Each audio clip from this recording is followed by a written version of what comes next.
today's video, what we're looking at basically is understanding pullbacks. I'm trying my possible best to make this as simple as it should be.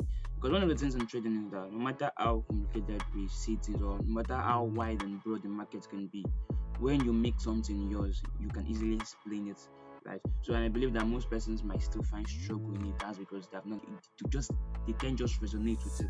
One of my goals in this channel is that I would put out what I've learned, like the concept and ICT, SMT. Basically I'm a supply and demand trader, but in the whole like horizon, we need to understand that there are reasons why the market moves, and we don't just trade concept vaguely, like out of context, right? So that's the word. As time would go, as I would keep putting out videos, I would keep it's been like more of like a course, and whatever request that is being made, I would say I'll make a video published, right? So case here is that whatever I'm giving you as an education or learning from me, you can do your research, like back test. Anything I'm saying here, there's a disclaimer to it. Do your research, right? So one of the things that I'm doing this for is just, at least I believe that there will be persons that will resonate same way I do with the chart, and be able to pick one or two things and put in the work on the chart and see profits. Because at the end of the day, what makes you the trader is not strategy you trade, it's not you trade or how you trade it, is who you are as a trader. Like, listen again, like in the end of the day is who you are the trader. As a trader, you are the edge in the market. So what I'm talking about today is basically about pullbacks, like why we have pullbacks and what we need to understand about pullbacks, right? So this on BTC USS chart right now. So we know that BTC has been making all-time high back to back, right? We had it during December, right? And currently July of 2025, we have another all-time high. Isn't that impressive? Right, great. So now one thing I want everybody to look at or you watching this video to understand is that we have I would give instances of pullback. I should understand a pullback and why when a pullback happens, it's not the best price to get involved in the trade. But in this context, I would give for a bullish scenario because I'm using BTC to explain this. But it applies to for bearish scenario, right? My candles here are not the normal candles you would know, maybe the red and the V9. For that would be another video to talk about the psychology behind candle color sticks and all that. So just my preferred candle color sticks. So now let me explain the scenarios of understanding pullbacks and why your best bet to be in a trade is when there are pullbacks, right, and get involved to make a new leg. Like that's just simple, like that the wise logic. That's why when we start out like the beginnings and all that, you don't necessarily buy low and you say high. Basically, when you are buying low, you know the market is trending, right? So you'd want it to pull back, right? So the issue now is how do you identify the right pullback, not to be the one being trapped in the order flow. So I have the push that we're expecting, because I've said many times that as a trader, even till this day, me as a trader, right, you can be right in your bias, right, but because of you are flawed in understanding the pullback, you get stopped at and price will still go in your way. Beautiful. So if that is you, just sit right back and I would break this, and you can also do your research, back test, right? The only thing stopping you from being the best trader you could possibly be is you, like how you look at the market, how you evolve as a trader, how you see the charts, right? Because the game trader acronym, actually you have to like grow, you need to adapt to the market, you need to move with the market, and you need to evolve.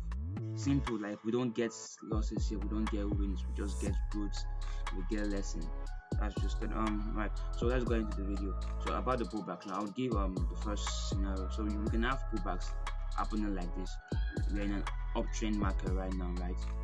That is constantly going up and taking its previous high, which we could see as profit illustration where my market is going up, taking its highs.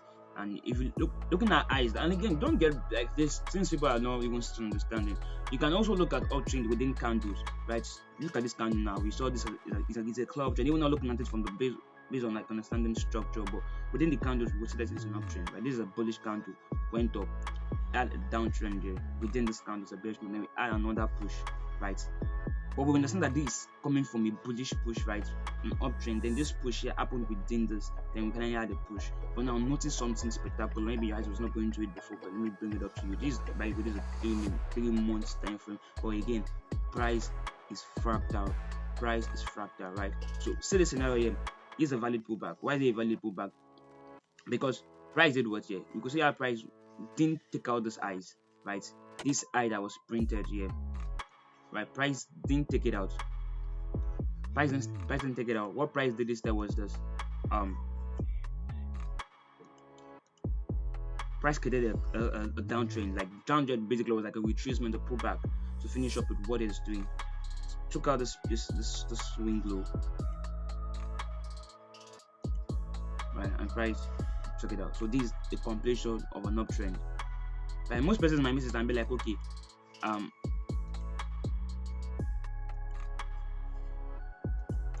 this is a uptrend and to start entering from the up, right, from the top. That's wrong. So I'll give you another scenario on the chart now. Understand something, right? The price does this to still go up, right? It's still an uptrend, but what price came to do was price came to take out liquidity. Price came to take out liquidity. Oh, I can't split that on my chart because it's on my 15 minutes. Price came to take out liquidity. So if you can understand that pullback would always be effective if you are seeing it taking out liquidity. So why this pullback was effective, it was an effective pullback, right, or an efficient pullback, that's the right word, because it took out liquidity below this low here, right, closed above it. So we expected that October would be bullish. People holding Bitcoin at that 60k, they went insane. They knew what they were doing. And earlier this year, right, buying Bitcoin was like crazy, but you had to wait for the pullback, which happened. The pullback happened after price dropped. The same thing that happened there, it happened again. This is on a 3-month time frame. You could go investigate by yourself, but if we go down to lower time frame, we would see similar scenarios in that. But you understand that a valid pullback is valid when you say that price takes liquidity, provided that it takes liquidity and you are seeing shifts in the opposite direction.